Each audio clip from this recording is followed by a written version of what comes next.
Life After Prison. By Silence You. Kabanata 281. Hihihi. Siya ang nagpasimulan ng chat. Sagot ni Stanley. Kahit galit siya ay mukhang masayahin ang mukha niya. Isa lang ang anak ng mga Zelangko at sigurado akong nag-aatubili sila na may pakasalan ang kanilang anak. Mabuti kung ako ang kanilang magiging nakikitirang manugang. Ang pera nila ay magiging pera ko sa hinaharap. Naisip niya.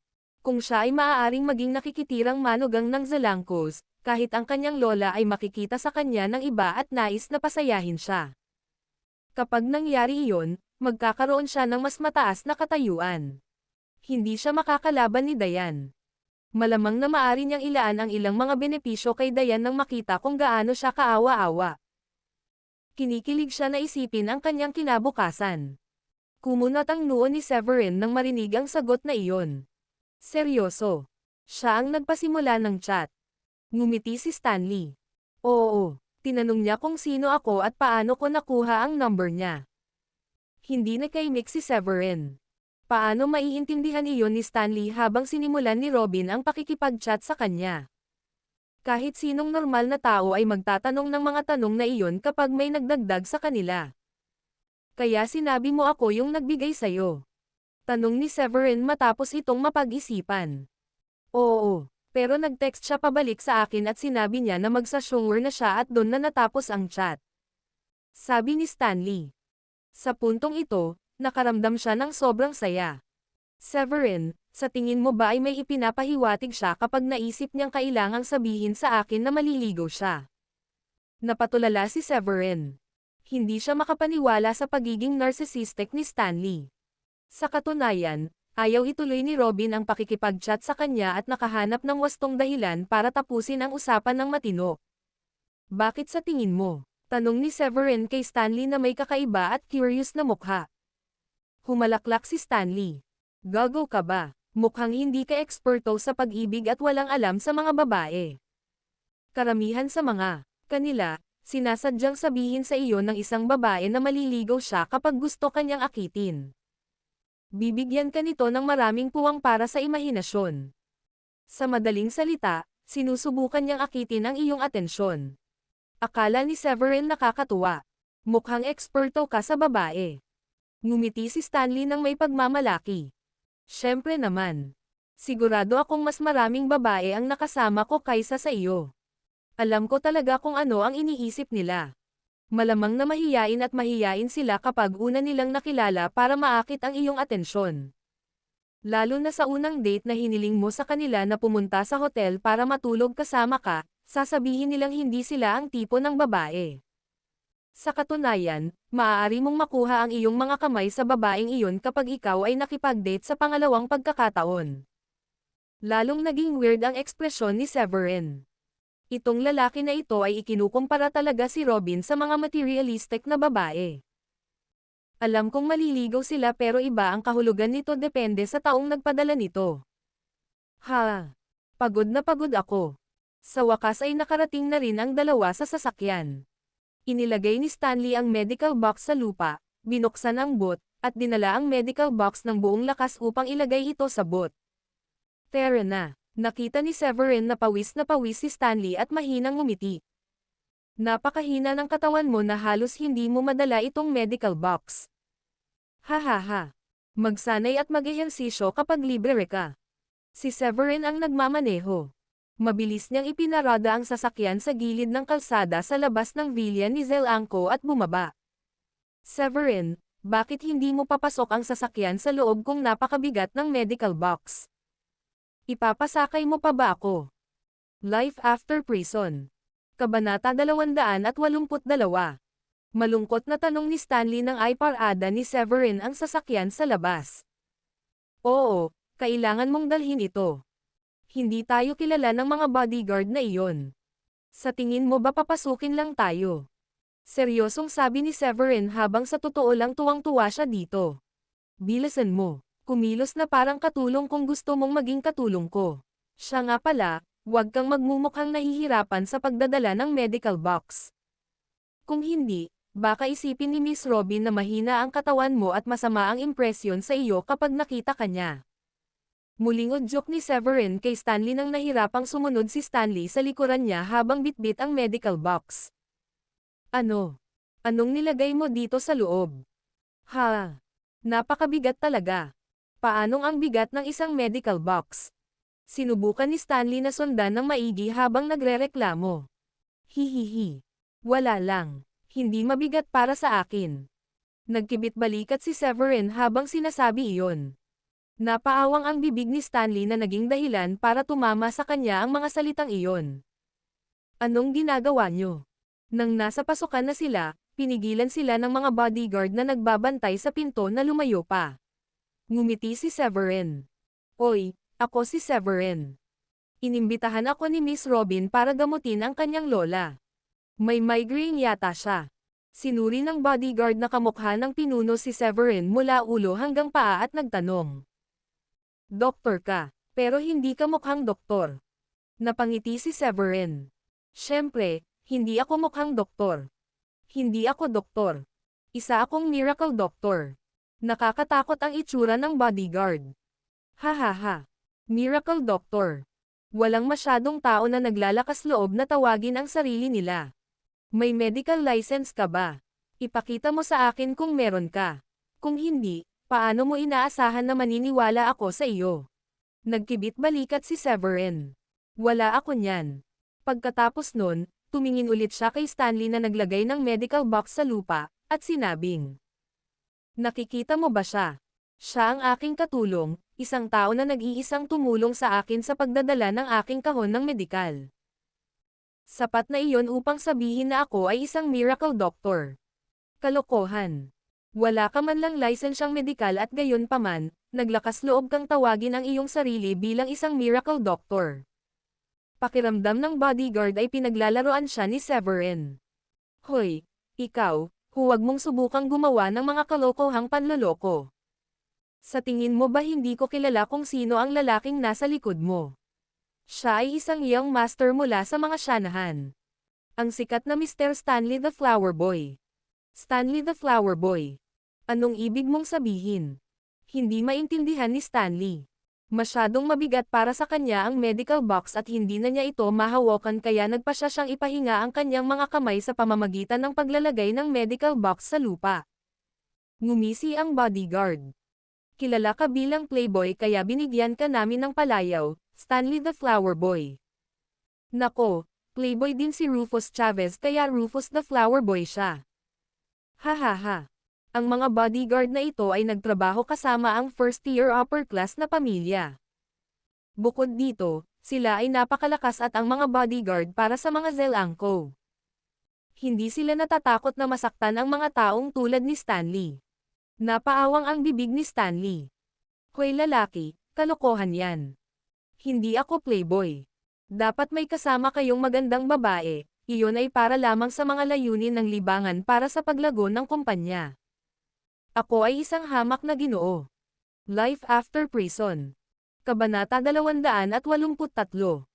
Nang marinig iyon mula kay Stanley, hindi na napigilan ng mga bodyguard at humagalpak ng tawa. Malamang multo lang ang maniniwala na si Stanley ay isang hamak na Ginoo. Naisip ito ng pinuno ng Ginoo at may naintindihan. Tumawa siya. Hahaha. Mr. Stanley, nakuha ko na. Magaling. Magaling. Anong ibig mong sabihin? Kumunat ang noo ni Stanley at hindi maintindihan. Hahaha. Kumuha ka ng isang tao na magpanggap na isang miracle doctor nang magpanggap kang katulong niya sa pagtatangkang makalusot sa ari-arian ng mga Zelangko. Sa tingin mo ba ay mahuhulog ka kay Miss Robin sa pamamagitan ng paglapit sa kanya? Mr. Stanley, kunin mo ang payo na ito. Huwag mong sayangin ang iyong oras. Ikaw. Galit na nagngangalit si Stanley ngunit wala siyang magawa. Hindi napigilan ni Severin ang pag-aksaya ng pakikipag-usap sa bodyguard. Kinuha niya ang phone niya at tinawagan si Robin. Miss Robin, nasa bahay ka ba? Malaya akong pumunta ngayon para gamutin ang lola mo. Pero ayaw akong papasukin ng mga bodyguard mo. Napakunot ang noo ng mga bodyguard nang marinig iyon. Posible kayang isang miracle doctor ang taong ito. At talagang inimbitahan siya ni Miss Robin. Maya-maya, lumabas na si Robin. Inimbitahan ko si Mr. Severin, isang miracle doctor para gamutin ang aking lola. Sa susunod, siguraduhin mong lumiwanag ang iyong mga mata. Naiintindihan mo ba? Iyon ang sinabi ni Robin sa malamig na tono nang lumapit siya. Natakot ang mga bodyguard na patuloy silang pinagpapawisan. Oo, oo, oo, Miss Robin. Pasensya na. Akala namin sinungaling siya dahil wala siyang medical license. Kaya hindi kami naglakas loob na papasukin siya, ibinaba ng leader ng bodyguard ang ulo niya at magalang na nagpaliwanag. Hindi ka ba hihingi ng tawad kay Mr. Severin? Seryosong sabi ni Robin. Pasensya na, Mr. Severin. Wala kaming ideya na isa kang miracle doctor. Sana hindi mo kami sisihin. Patawarin mo kami sa aming pagkakamali. Yumukod ang mga bodyguard kay Severin dahil natatakot silang mawalan sila ng trabahong ito. Hindi na kailangan. Hindi ko ipinaalam kay Miss Robin na pupunta ako ngayon. Hindi ko kayo sinisisi. Ngumiti ng mahina si Severin. Tandaan mo, siya si Severin, isang miracle doctor. At hindi lang ako ang iyang master ng mga shanahan. Assistant din niya ako. Sa wakas, naitaas ni Stanley ang kanyang ulo at natuwa. Mr. Severin, sa ganitong paraan, pakiusap. Ngumiti ng malumanay si Robin at nagtungo sa harapan. Kinagat ni Stanley ang kanyang mga ngipin, dinala ang kahon ng medikal, at patuloy na sumunod sa kanilang likuran. Iyon lang ang sinabi ni Robin noong mga oras na iyon. Alam niya talaga na madaling gumaling ang sakit ng kanyang lola sa kahit saang ospital. Kung sa bagay, gusto lang niyang makuha ang contact number ni Severin at makipagkaibigan dito. Ginawa niya ang lahat ng iyon nang hindi alam na ilalagay iyon ni Severin sa isip niya at pumunta rito pagkatapos ng kagabi. Life After Prison. Kabanata 284. Ngumiti si Robin. Nako, Mr. Severin, iniisip ko kung magkano ang kailangan kong bayaran para sa pagpapagamot. Alam kong isa kang miracle doctor at tiyak na hindi katulad ng sa mga normal na doktor ang bayad mo. At saka, talagang dumating ka para sa isang pagbisita sa bahay. Sigurado akong medyo matarik ang presyo. Ngumiti si Severin. Ayos lang, wala talaga. Hindi mo ako kailangang bayaran. Karangalan ko na makilala ang isang magandang babae na tulad mo. Natuwa naman si Robin dito. Mayroon siyang matamis na bibig. Naisip niya. Napangiti siya. Hindi. Hindi ko iyon papayagan. Paano kung babayaran kita ng 30,000 dolyar? Patawarin mo ako kung sa tingin mo ay napakaliit. 30,000 dolyar. Biglang bulalas ni Stanley. Napakadaling magkaroon ng pera. Siguradong mayayaman ang mga Zelangko. Nagbabayad ng 30,000 dolyar para sa isang doktor para gumaling ng normal na karamdaman. Masyadong magarbo. Kung mapapangasawa ko si Robin, yayaman din ako kung ibig sabihin ay kailangan kong maging manugang. Higit sa lahat, maganda ang pangangatawan at magandang mukha ni Robin. Napakaganda niya. Naisip niya. May kaunting alam si Stanley, inalok lang ni Robin ang halagang iyon dahil pinahahalagahan niya ang kakayahan ni Severin at gusto niyang magkaroon ng magandang koneksyon kay Severin. Kung ibang tao iyon, hinding-hindi niya ibibigay ang ganoong halaga. Naaga ng boses ni Stanley ang atensyon ni Robin. Tumingin ito sa kanya at kumunot ang noo. Mr. Stanley, hindi ko alam na fan ka pala ng manual labor. Pero ganoon ba talaga kabigat ang maliit na medical box na iyon? Hingal na hingal siya. Miss Robin, hindi mo alam kung gaano kabigat ang medical box na ito. Hindi ko rin alam kung ano ang nasa loob. Hindi ito mukhang malaki ngunit talagang napakabigat. Ngumiti ng malumanay si Robin. Imposible iyan. Kahit na ang medical box ay gawa sa bakal, hindi dapat ganoon kabigat. Tingnan mo kung gaano kakasira. Tuwang-tuwa si Stanley na handang makipag-usap sa kanya si Robin. Humajijek siya. Hindi ako pagod. Hindi ako nakakaramdam ng pagod kahit na kailangan kong magdala ng dalawang magkatulad na medical box kapag nakakita ako ng magandang babae na tulad mo. Biglang naging kakaiba ang mukha ni Robin. Hahaha. Hindi ko alam na may ganyang katamas ang bibig ni Mr. Stanley. Hindi ako sweet. Sinasabi ko sa'yo ang totoo. Seryosong sabi ni Stanley. Pinilit ni Robin na ngumiti dahil sa pagiging magalang at hindi na siya kausapin. Alam niya kung anong klaseng tao si Stanley. Hindi nagtagal, dinala sila ni Robin sa isang hardin sa labas ng isang villa. Mr. Severin, maghintay ka muna dito. Ilalabas ko na ang lola ko. Ngumiti si Robin kay Severin at pumasok sa villa. Pagkaraan ng ilang sandali, lumabas si Robin kasama si Harvan, at ang kanyang lola ay itinulak palabas sa isang wheelchair. Nako! May problema din sa legs ng lola mo. Sabi ni Severin nang makita niya ito. Ngumiti ng mapait si Harvan. Wala na kaming magagawa sa kanyang mga binti. Naaksidente siya at nagtamo ng pinsala sa gulugad na nakaapekto sa kanyang mga ugat. 10 taon na ang nakalipas mula noon. Mabuti kung mapapawi mo na lang ang kanyang migraine. Paminsan-minsan ay nakakaranas siya ng pananakit ng ulo. Gayunpaman, nagulat sila nang lumapit si Severin at nag-squat sa harap ni Madam Jody. Hinawakan niya ang kanyang mga binti, ipinikit ang kanyang mga mata, at pinakiramdaman ito ng mabuti. Pagkatapos noon ay naramdaman din niya ang pulso nito. Dahil nandito na ako, gagamutin ko na rin ang mga binti niya. Magagamot pa rin naman ito. Sabi niya. Mr. Severin, niloloko mo ba ako? Nagpunta kami sa maraming kilalang ospital at lahat ng mga doktor ay nagsabi sa amin na imposible ito. 10 taon na ang nakalipas at maaari mo na itong gamutin ngayon. Mr. Severin, sana ay hindi mo na lang gagawing biro ito. Tuwang-tuwa si Harvan habang nagsasalita sa nanginginig na boses. Sa kabila noon, nag-aalala rin siya na banibiro lang sila ni Severin. Umangat ang ulo ni Madam Jody. Ang mapupungay niyang mga mata ay parang may pag-asa. Life After Prison. Kabanata 285. Huwag kang mag-alala. Hindi ako magbibiro tungkol dito. Kung sasabihin kong kaya ko, ibig sabihin may tiwala ako. Walang pakialam na sabi ni Severin.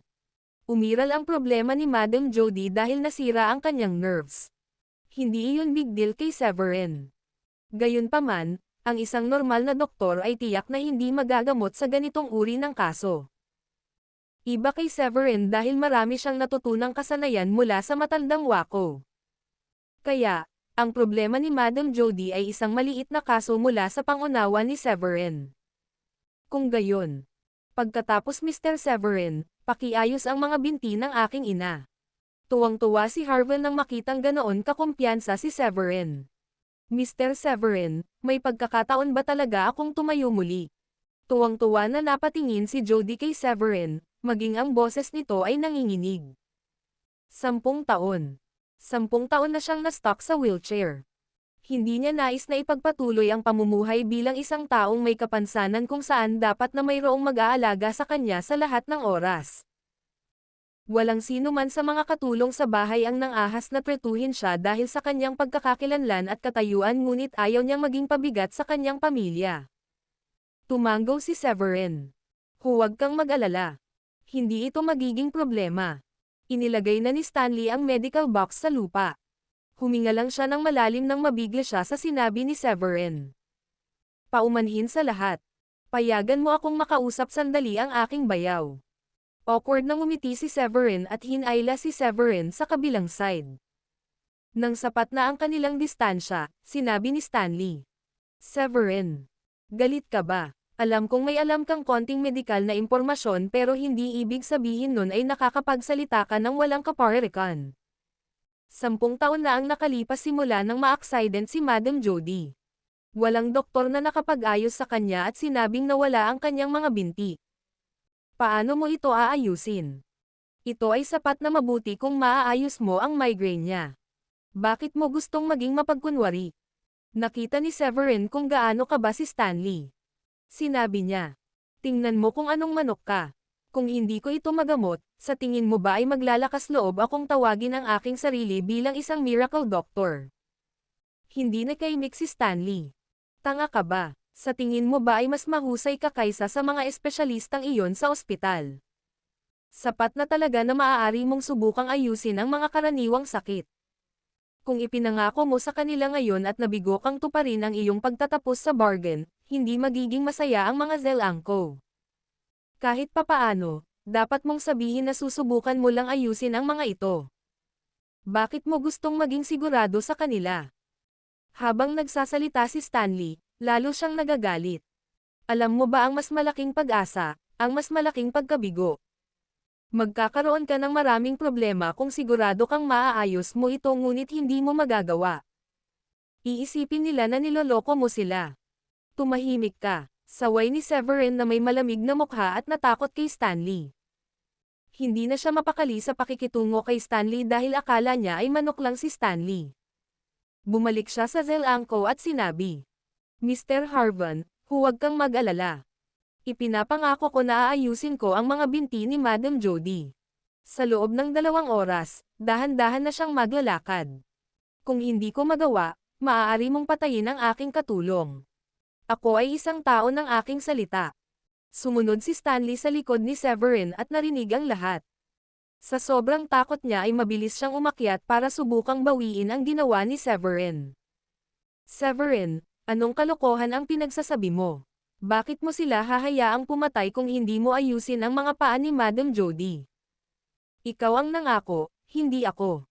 Sinasadya mo ba? Ginawa mo ba ito dahil gusto mong makita akong patay? Ngumiti ng mahina si Severin. Stanley, pinsan mo si Diane. Sa teoryang pagsasalita, dapat kitang tawaging kapatid. Kung kapatid kita, bakit gusto kitang patayin? Paano ko malalaman iyon? Ikaw ang nangako sa mga Zelangko. Wala akong kinalaman kung hindi mo magagawa. Sabi ni Stanley na nanginginig ang mga mata. Sa totoo lang, akala niya ay sinusubukan ni Severin na maghayganti ng pinaalis ng mga Shanahan si Diane sa pamilya at mula noon, laban na rin siya kay Diane at sa pamilya nito. Sinisikap ni Severin na gawin ng iba ang kanyang maruming gawain. Tumawa ng malakas si Harvan. Hahaha. Mr. Stanley, ang duwag mo. Paano ako makakapatay ng tao dahil lang sa hindi pag-aayos ni Mr. Severin sa mga paa ng nanay ko? Ako ay isang makatwirang tao. Sigurado akong banibiro ka lang ni Mr. Severin. Tingnan mo ang takot mo ngayon. Life after prison. Kabanata 286. Sabi ni Severin na may pang-aasar na mukha. Tingnan mo lang kung gaano siya kaiyahiya. Hiniling niya na sumama sa akin para makapag-perform siya ng maayos sa harap ni Miss Robin para makuha ang puso niya. Pero paano siya mag-iiwan ng magandang impresyon sa pagiging mahiyain? Nabuhay ang galit ni Stanley. Paano nasabi ni Severin sa harap ng lahat? Ang sama ng tingin niya sa akin. Walang paraan na mai-inlove si Robin sa akin ngayon. Hindi mangyayari ang pangarap kong maging manugang ng mga Zelangko. Pagkatapos noon ay lumapit si Severin at ipinatong ang palad sa temple ni Jody at hinimas ito ng mahina. Ang migraine ni Madam Jody ay resulta ng cerebral infarction, vascular occlusion, at ang kanyang kapansanan sa mahabang panahon. Hindi talaga ito maganda para sa kanya. Huminto siya. Huwag kang mag-alala. Magiging maayos din siya pagkatapos ng ilang minutong masahe. Maaayos ito sa ganoong kadaling paggamot. Kumunat ang noo ni Robin at nagdududa kung nabluff si Severin. Mahirap para sa kanya na tanggapin na ang migraine ay madaling mawala ng walang anumang paggamot tulad ng pag-inom ng gamot. Walang alinlangan, hindi siya naniniwala na ang migraine ay mawawala sa pamamagitan lamang ng pagmamasahe sa templo. Ang paraan ng paggamot ay masyadong walang katotohanan na kinwestiyon niya ang kakayahan ni Severin na gamutin. Alinman si Severin ay nambobola o sinusubukan niyang dayin sila. Mayroon akong espesyal na pamamaraan sa pagmamasahe. Tumawa si Severin at nagbigay ng medyo makatwirang paliwanag. Kung tutusin, wala ni isa sa kanila ang nakakakita na nagsasalin si Severin ng kaunting totoong enerhiya mula sa kamay nito papunta sa katawan ni Jody. Makalipas ang ilang minuto, sabi niya, Madam Jody, kailangan ko na po kayong humiga ng nakadapa. Pagkatapos nito, gagamit ako ng treatment na tinatawag na dry needling sa pamamagitan ng pagpasok ng manipis na karayom sa kanyang likod. Pagkatapos nito, mamasahe ko rin ang kanyang likod. Sige, sige, sige. Itulak natin siya papasok sa bahay ngayon.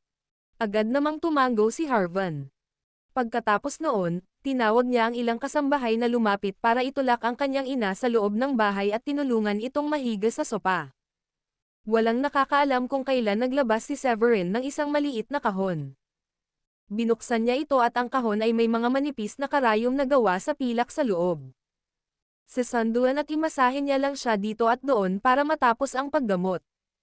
Napakunot noo si Stanley at bumulong sa sarili habang nakatayo doon na sinusubaybayan ang ginagawa ni Severin. Napakaganda nito para maging totoo na may kakayahan si Severin na ayusin ang mga binti ni Jody dahil maraming taon na ang nakalipas. Hindi siya maniniwala sa mga sinabi ni Severin nang nangako siyang papalakad si Jody pagkatapos ng 2 oras. Mabagal na lumipas ang oras.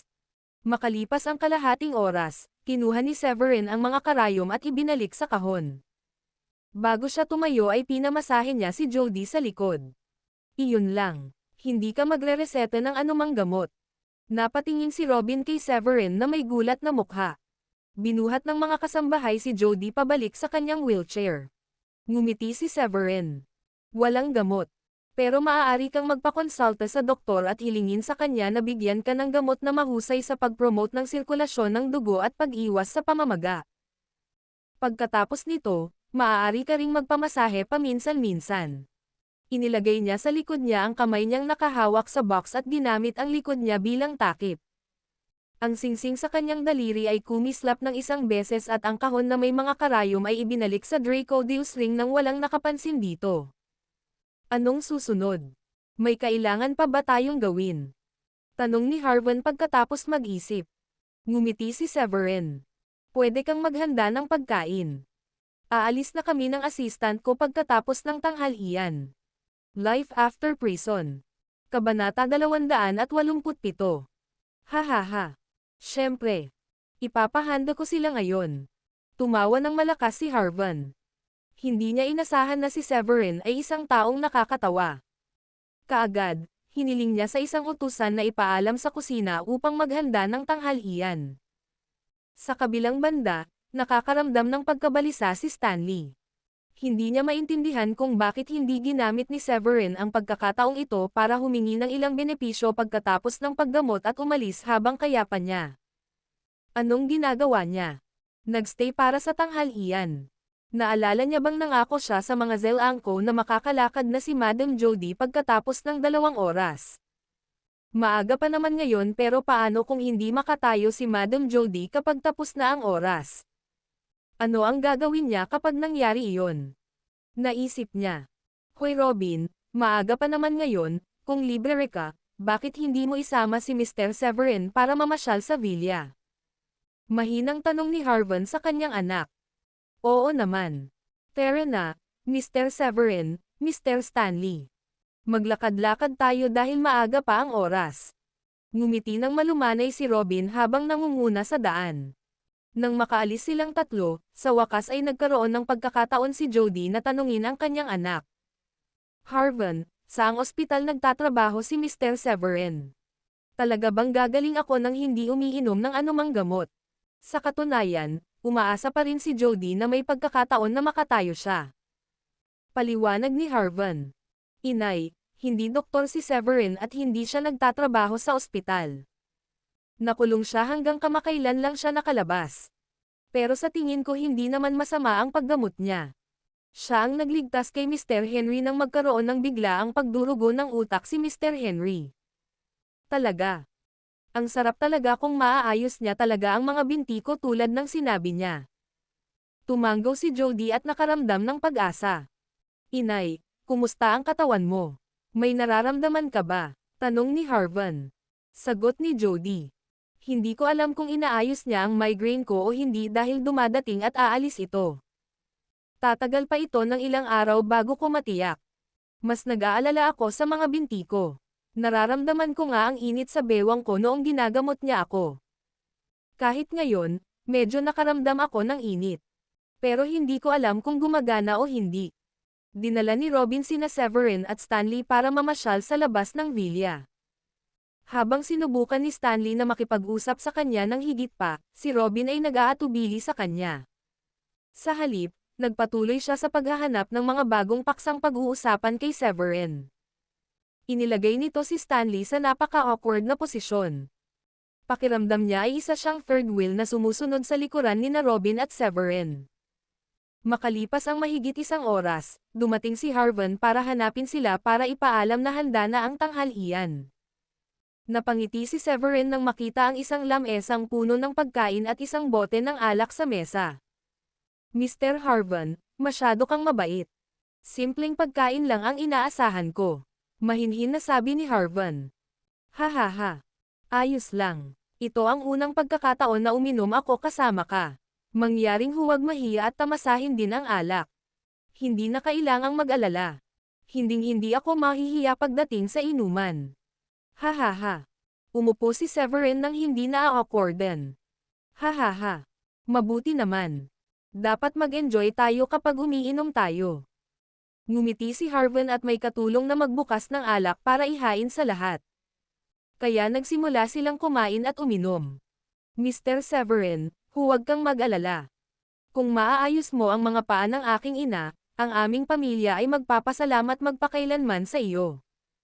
Ang aking mayordomo ay nagpunta upang irehistro ang card na ito ngayon at nagdeposito ng $150 milyong dito. Ang pera ay magiging sa iyo kung ang aking ina ay maaaring tumayo mamaya. Life After Prison. Kabanata 288. Kinuha ni Harvan ang isang bank card at inilagay sa mesa. $150 milyong. Napabuntong hininga si Stanley nang marinig ang dami. Malaking pera iyon. Bagamat tumanggi pa rin siyang maniwala na maaayos ni Severin ang mga binti ni Jody, nagsimula siyang umasa na mali siya matapos malaman ang halaga ng gantimpala na matatanggap ni Severin. Nanalangin siya para sa isang himala na ginawa ni Jody. Makakatayo ulit pagkatapos ng ginawa ni Severin sa kanya. Ngumiti ng mahina si Severin. Hahaha. Masyado kang mabait pero hindi mo naman ako kailangang bigyan ng ganoong kalaking pera. Hindi ko naman masyadong kailangan ng pera ngayon. Sa kabaligtaran, mahihirapan akong mag-isip kung paano sila gagastusin. Nang marinig iyon, halos mahimatay si Stanley. Malungkot niyang sabi. Hoy, sa tingin ko wala kang tiwala sa sarili mo. Akala mo ba napakayaman mo ngayon? Kung hindi mo nailigtas si Mr. Henry, maninirahan ka pa rin sa magulong bahay na iyon. Pero, dito mo niloloko ang lahat ng gusto mo. Hahaha. Iba ang iniisip ko. Tumawa si Harvan. Nakikita ko kung gaano kaseryoso at tiwala si Mr. Severin ngayon. Kung hindi, hindi ko hihilingin sa aking mayordomo na ihanda ng maaga ang bayad sa paggamot. Nagpatuloy siya. Mr. Severin, kung makatayo at makalakad muli ang aking ina, mangyaring tanggapin ang perang ito. Walang halaga ng pera ang makapagbibigay katwiran kung gaano ako kasabik at pag-asa na makita ko siyang makatayo at makalakad muli. Ito ay hindi kailanman tungkol sa pera para kay Severin nang siya ay nagpasya na pumunta upang gamutin si Jody. Ang mga Zelangko ay talagang tunay na nagbigay sa kanya ng pera. Pagkatapos, sumagi sa isip niya na baka isipin ni Dayan na nasa kanya lang ang pera na ipinakita nito sa kanya. Matapos bayaran ang dote at iba pang gastusin, mahirap ipaliwanag kay Dayan nang mag-host ito ng isang maluhong kasal para sa kanya sa hinaharap. Dahil doon, diretso niyang kinuha ang card at inilagay sa bulsa habang gulat na nakatingin sa kanya sina Harvan at Robin. Sige. Tatanggapin ko lang dahil masasabi ko kung gaano mo kamahal ang nanay mo. Napaawang ng ilang beses ang bibig ni Harvan. Ang sabi niya kanina lang ay ibibigay niya ang pera kay Severin kapag nakakalakad na ang kanyang ina. Paano kukunin ni Severin ang pera bago pa man makatayo ang kanyang ina? Kakaiba rin ang ekspresyon ni Robin. Naalala niya kung paano nagpumilit si Severin na hindi tumanggap ng anumang mga gantimpala ilang sandali lang ang nakalipas. Mas marami pa raw siyang pera na panggastos kaya bakit ngayon niya lang tinanggap ang pera? Naging epic ang ekspresyon ni Stanley. Muntik na siyang maging bato nang makitang inilagay ni Severin ang bank card sa kanyang bulsa. Napakawalang hiyang lalaki. Naisip niya. Gayunpaman, kailangan niyang aminin na humanga siya sa katalinuhan ni Severin. Naniniwala siyang sinadya ito ni Severin sa pagsasabi ng mga bagay na iyon sa unang lugar at tinanggap pa rin ang card sa huli. Malalagay sa mahirap na posisyon si Harvan na hingin ang bank card mula kay Severin mamaya dahil magiging masama ito para sa pinuno ng first-tier upper-class na pamilya. Hahaha, halika. Inom tayo. Napangiti ng nakakahiya si Harvan. Hindi man malaki ang halaga sa kanya, hindi rin ito maliit na halaga. Kung ang kanyang ina ay nabigo na tumayo sa ibang pagkakataon, hindi niya akalain na mayroon siyang lakas ng loob na bawiin ito kay Severin. Oh, ano ang PIN number para sa bank card? Tanong ni Severin sabay taas ng baso. Ito ay 6 na 6. Maaari mo itong baguhin ng mag-isa sa hinaharap. Nahihiyang sagot ni Harvan. Harvan, Robin, tingnan mo. Kaya kung maglakad. Biglang may narinig silang pamilyar na boses. Naglalakad talaga si Jody papunta sa kanila. Life After Prison. Kabanata 289. Oo, nang ipadala ng kasambahay ang aking tanghalian, naramdaman ko muli ang aking mga binti. Kaya, sinubukan kong ikilos ang mga ito at sila ay gumalaw. Tuwang-tuwa si Jody na namula ang mga mata. Kaya, sinubukan kong tumayo. Makalipas ang ilang hakbang, sa wakas ay nalaman kong muli akong naglalakad. Napakahirap paniwalaan. Napakaganda nito. Lola, makakalakad ka na ulit. Tuwang-tuwa ako. Tumakbo si Robin at niyakap ang kanyang lola. Mahal na mahal ni Harvan ang kanyang ina. Alam niyang makakalakad na muli ang kanyang ina, lumapit siya rito at hinawakan ang kamay nito. Inay, ito ay kamangha-manghang. Pagkatapos ng 10 taon at sa wakas ay makakalakad ka na muli. Ano? Naglalakad talaga siya. Isa itong himala. Hindi makapaniwalang tiningnan ni Stanley ang eksena. Maya-maya ay lumingon siya kay Severin. Sa ngayon, bilib na siya kay Severin. Malamang wala pang 2 oras bago sinimulan ni Severin ang paggamot. Madam Jody, medyo matatagalan pa bago ka masanay sa paglalakad dahil matagal mo nang hindi ginagamit ang iyong mga paa. Makakaranas ka ng kilati. Pero maaari mong subukang maglakad ng kaunti sa 2 araw na ito. Hindi naman masyado. Unti-unting mawawala ang kilati pagkatapos ng 2 araw. At maaari kang uminom ng ilang gamot na mahusay sa pagtataguyod ng sirkulasyon ng dugo at pagtulong na mabawasan ang pamamaga para sa mas mahusay na epekto. Hindi tulad ng iba, nanatili si Severin sa upuan habang umiinom ng alak. Mukha siyang kalmado na parang kontrolado niya ang lahat. Mr. Severin, ikaw. Isa ka talagang miracle doctor. Lumapit sa kanya si Jody na may masasayang luha sa mga mata. Pagkaraan ng 10 taon, wala na siyang pag-asa. Hindi niya inaasahan na maiayos ni Severin ang kanyang mga paa para sa kanya. Masyado kang mabait, Madam Jody. Ngumiti si Severin. Maliit na bagay lang. Inay, maupo ka at samahan mo kaming magtanghalian. Mabilis na pinadalhan ni Harvan ang katulong ng isang set ng mga plato at kubyertos sa tuwa. Sige. Panay ang tango ni Jody sa ulo. Mula nang mahirapan siyang tumayo, tumanggi siyang kumain kasama ang kanyang pamilya. Hiniling niya sa kusina na maghanda ng isang simpleng pagkain para sa kanya at ipinadala ito sa kanya ng dalaga. Ngayong naayos na ang kanyang mga paa, sa wakas ay nagawa na niyang maglagay ng ngiti sa kanyang mukha. Ang iba pang miyembro ng pamilya ay nanatili sa mga kalapit na vilya.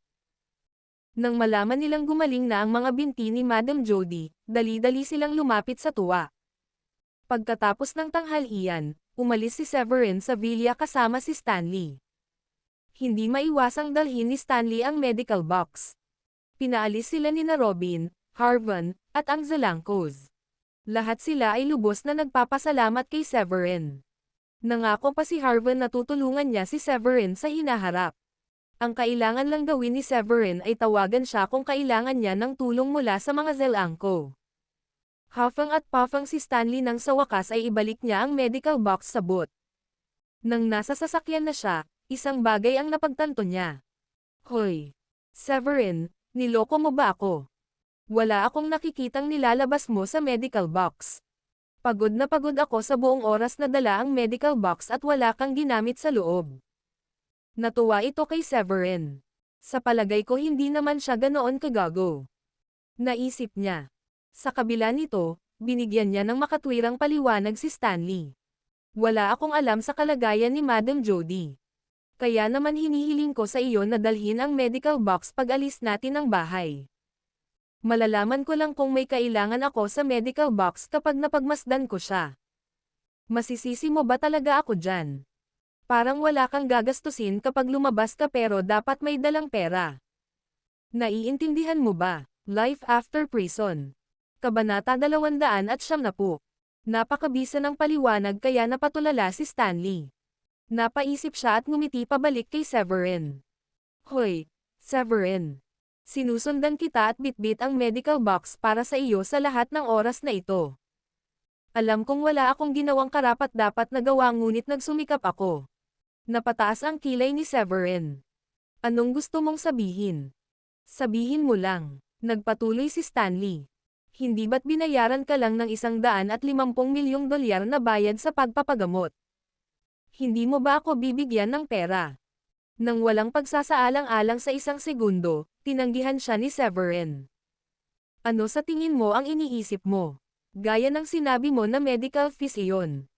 May kinalaman ba iyon sa iyo? Tsaka, sa tingin mo ba makikilala mo si Miss Robin nang wala ako? Hindi mo ba naisip kung paano siya liligawan? Ibinigay ko sa iyo ang number niya para makontak mo man lang siya. Hindi mo man lang ako binigyan ng pera para ipakita ang iyong pasasalamat and gayon paman, mayroon kang lakas ng loob na humingi sa akin ng pera. Ako. Si Stanley ay malapit na sa bingit ng pagsusuka ng isang subo ng dugo. Sabi niya sabay gigil ng ngipin. Napakahirap ko ngayon. At mababayaran ka lang ng $150 milyong. Ha? Ilang taon na ba ang kailangan kong magtrabaho para magkaroon ng ganoong halaga? Hindi. Wala akong pakialam. Kung hindi mo ako bibigyan ng pera, bakit hindi mo ako bilhan ng inumin? Hindi ba kakakain lang natin at kakainom lang ng alak? Hindi ka ba natatakot na malasing? Sabi ni Severin. Humalaklak si Stanley. Hihihi. Pwede tayong pumunta sa bar at magsaya ngayong gabi. Familiar na pamilyar ako sa bar at pwede tayong makipagkaibigan sa ilang mga babae.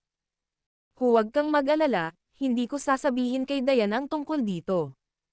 Sa palagay ko ay hindi magandang ideya iyon. Hindi pa ako nakapunta sa mga lugar na iyon. May naisip ng plano si Severin na kalokohan si Stanley kaya tinanggihan niya ang proposal. Hindi iyon napigilan ni Stanley. Nagpatuloy siya sa pangungumbinsi. Hihihi. Tigilan mo na ang pagpapanggap. Ang bawat tao ay nagtatamasa ng ilang masasayang oras. Tsaka, tingnan mo ang mga bodyguards mo. Lahat sila ay napakaganda. Sa tingin mo ba hindi ko alam kung ano ang iniisip mo? $150 milyong, napakalaking pera. Dapat tayong magdiwang. Saka lang tumanggaw si Severin at sinabing, sige. Pero hindi mo maaaring sabihin kay Dayan ang tungkol dito. O mamamatay ako. Huwag kang mag-alala. Isisikreto ko ito. Sabi ni Stanley. Gayunpaman, mayroon siyang masamang plano sa kanyang isipan na may determinasyon na makakuha ng ilang mga benepisyo para sa kanyang sarili. Nang paandarin ni Severin ang makina ng kotse at pinaalis, sinubukang tumawid ng isang babaeng may malalaking suso na nakasuot ng sexy na bodycon na damit. Sa kalagitnaan ay naspray ng paa niya at natamba sa harap mismo ng sasakyan ni Severin. Anong nangyari? May nataman ka ba? Natakot si Stanley at nagmamadaling bumaba ng sasakyan. Ganoon din ang ginawa ni Severin at gusto niyang makita kung ano ang nangyari. Aray! Ang sakit ng paa ko. Nakaupo sa lupa ang babae habang ipinapakita ang kanyang mahaba at sexy na legs. May butterfly tattoo sa hita niya. Siguradong napaka-seductive. Nang gustong puntahan ni Severin para tulungan siya, sumimangot siya. Masasabi niyang walang mali sa bukong-bukong ng babae. Gayunpaman, hawak ng babae ang kanyang binti at nagkunwaring nasasaktan. Nagpanggap siyang naaksidente. Iyon ang nasa isip ni Severin. Parang nagkukunwaring nasaktan ang babae at baka expert siya dito.